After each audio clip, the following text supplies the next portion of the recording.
In this video, I'm going to go over how to set up a Vet1 fluid pump machine.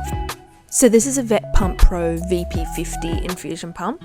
We want to have our fluid bag attached and we need it to be higher than the actual fluid pump. I've got my giving set attached, I've got that all primed through at this stage, but I've still got it clamped off. Now a couple of buttons on the front of the fluid pump. So you've got your start, stop, and you've got a home button, a back button, and we've got our on and off button. Now we're going to have a look at the door that we can thread our giving set through. So the door is on the bottom of this infusion pump. We've got pull signed here, and then we've got a couple at the top that say push, but to open the door we're going to pull the bottom lever forward and keeping in mind those arrows that go from right to left. And we can see all of our little sensors, and there's some more arrows in here. So always threading the fluid line in the direction of the arrows. If you do this backwards, you're not going to be giving fluid, you're going to be taking fluid. So a couple of these little sensors that we've got here and clamps, there's an additional clamp in here, the little grey one, that you kind of lift up and to the side to clamp in that fluid line.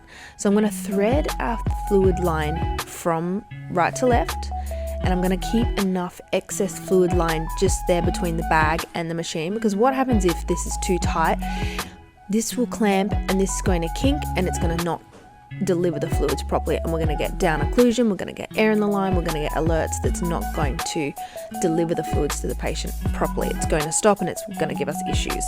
Making sure when I'm threading this fluid line through that I'm pushing it all the way into these multiple sensors.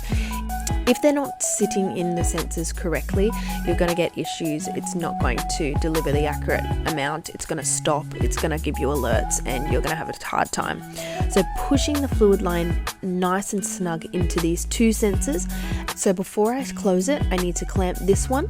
So pushing to the left and it's going to slide down and it clamps onto that fluid line. Just like that.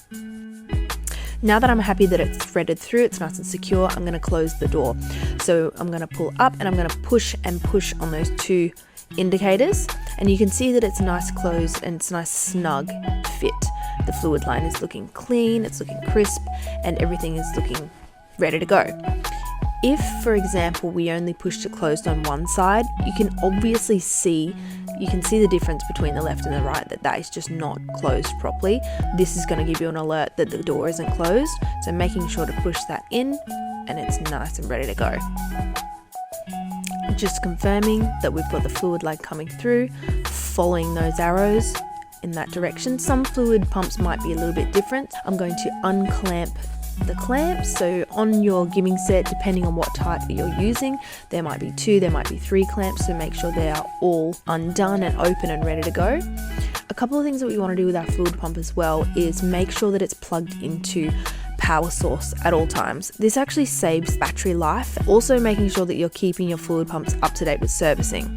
Fluid pumps should routinely be serviced every kind of 2 years, and this is a good way of just keeping track. Keep a label on the back of your fluid pump just to make sure that it's being kept up to date. Don't forget to subscribe to our YouTube channel, and there'll be a part 2 to this video coming soon.